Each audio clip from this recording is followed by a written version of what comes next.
Well, the hits just keep on coming for the Nintendo Switch 2. We've talked so much about a lot of confusion that has been attached to the system, whether we're talking about game price increases, whether we're talking about availability with the pre orders now being delayed indefinitely until further notice in the United States. The rollout of this system hasn't been exactly the smoothest rollout for the Nintendo Switch 2. Now, I still am a fan of the system. I'm still going to buy one. I'm still going to buy all the games. I'm just simply highlighting issues that have arisen since the initial Nintendo Direct presentation for the Nintendo Switch 2, because as much as I have enjoyed that presentation, there's been that much more confusion after the fact, and some of it really falls on Nintendo themselves. And, well, one of the things we learned about during that Nintendo Direct presentation was the Switch 2 editions of Nintendo Switch 1 games. Of course, that was broken up into multiple different facets, as well as there are two different types of Nintendo Switch 2 edition games. There are ones that just include a graphical upgrade and frame rate upgrades, such as The Legend of Zelda Tears of the Kingdom and The Legend of Zelda Breath of the Wild, and then games like Super Mario Party Jamboree and Kirby's Forgotten Land have story content added into them as well. And within that, it seems like there's different upgrade paths for those games. Are you confused yet? Breath of the Wild and Tears of the Kingdom appear to be included in your Nintendo Switch Online and expansion pack membership, so you don't have to pay any money for those. But it seems like it's going to cost $10 if you don't have an expansion pack. Now, Kirby and games like Super Mario Party Jamboree are not included in the Nintendo Switch expansion pack service, and it looks like it's a $20 upgrade, I'm guessing, based on the pricing that we've seen for things like this when it comes to the retail versions of these games, which we're going to talk about in a second, if it does have that additional content. So, to summarize, there are Nintendo Switch 2 edition games, and some of them have story content. If they have story content, Nintendo's going to charge you $20 for that upgrade. If they don't have story content, and it's just visually related stuff, or maybe mouse support like we're seeing with Metroid Prime 4, then it's only $10. But if you have the Nintendo Switch Online expansion pack, you'll get some of these $10 upgrades for free. Confused yet? Well, I'm here to make you a little bit more confused, because they are also doing physical editions of these Nintendo Switch 2 edition games. And we've seen some pricing from these things. Games like Breath of the Wild were $70 for the new edition that is the red box and stuff like that. That is a graphical upgrade. Whereas something like Kirby and the Forgotten Land was an $80 price point for the new physical edition of this game. But is the physical edition of the Nintendo Switch 2 edition of the game actually a physical version? Because there's been lots of confusion over that, and it seems like we potentially have a little bit of clarification on that, and it's about as bad as you'd expect it to be.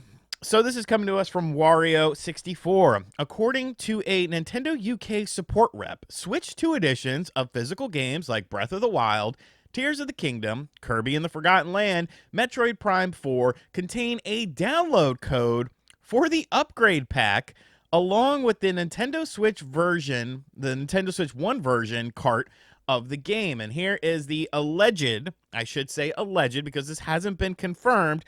However, there hasn't really been much pushback on this, it seems. Where somebody asked this question, like, how does it work from the physical standpoint? Thank you for the reply. Yes, we can confirm that the upgrades will be download codes. Thank you for understanding. If you have any further questions, please let us know. In the meantime, we wish you a great day. Kind regards, Pedro S., Nintendo UK Customer Support Team.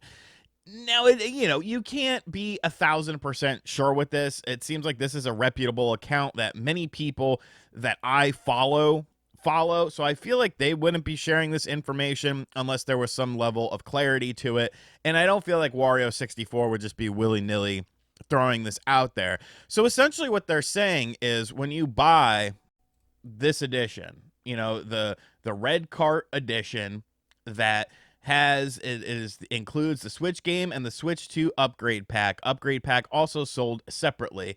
When you buy this, it's essentially the Switch 1 cartridge with a download code for the additional content and the additional upgrades and stuff like that.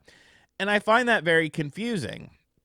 Now, in theory, it's not the end of the world. Like, let's get that out of the way. This is just yet another sort of confusing cog in the wheel that we've been seeing with this. But let's say, for instance, I buy this. I buy this Breath of the Wild because I like the bigger red box of it. And then I play it, and then I decide to trade it in. So if somebody were to buy a used copy of this game, and I've already done the upgrade path. Like, you see what I'm saying? Like, it completely negates the used copy of the game. Requiring a download of something additionally is technically not a complete physical version of the game. And physical collectors, of course, are not very happy with that.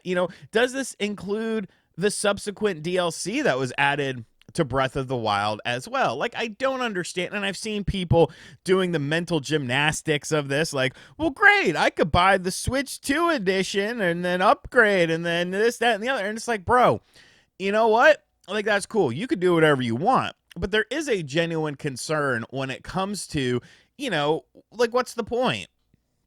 Like, why would somebody want this if it's not all on the cartridge? Isn't that what Nintendo fans complain about when third-party companies do it? It's almost like a form of DRM with this, where it's not all on the cartridge. You have to have an online connection in order to get that data for the upgraded version of it.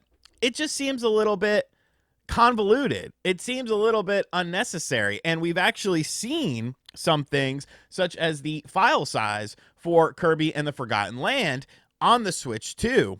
And guess what? It appears, like I said, it appears that it is the same exact file size for the game, meaning that the subsequent stuff does have to be indeed downloaded. Now, in and of itself, it's not the biggest deal in the world. And it'll be a bigger deal to some people than other people. For me personally, like, I don't plan on buying these Switch editions, the Switch 2 editions anyways, because I already own all the games except for Metroid Prime 4, and I'll just buy the Switch 2 edition of that because why not? Unless, see, here's the thing. Unless they include that in the expansion pack, because that's just visuals. There's no added content into it. So if I could get the Switch 1 version for $60 and then get the upgrade for free, why would I buy the red box edition for $70 that's costing me $10 additional just to get the same sort of thing? Like, I think when you couple this with all of the other things that are happening with the Switch 2, it hasn't been exactly smooth sailing. And to be fair, pre-orders went up in the UK. They sold out very quickly, which really shouldn't be a shock to anyone. So, of course, everyone's like, oh, look, the system's going to be fine. And yeah, it's going to sell out initially because of things like, scalpers and stuff like that. But I think it's going to have a very strong start.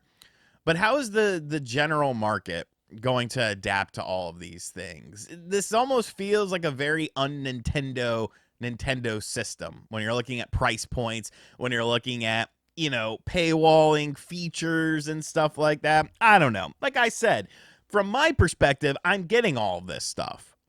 I have to show you guys how the games look so that you can decide on whether or not you want to purchase this system. So you can decide whether or not you want to buy this game on the Nintendo Switch 2 platform. But if I was a general consumer, I might be a little bit more hesitant.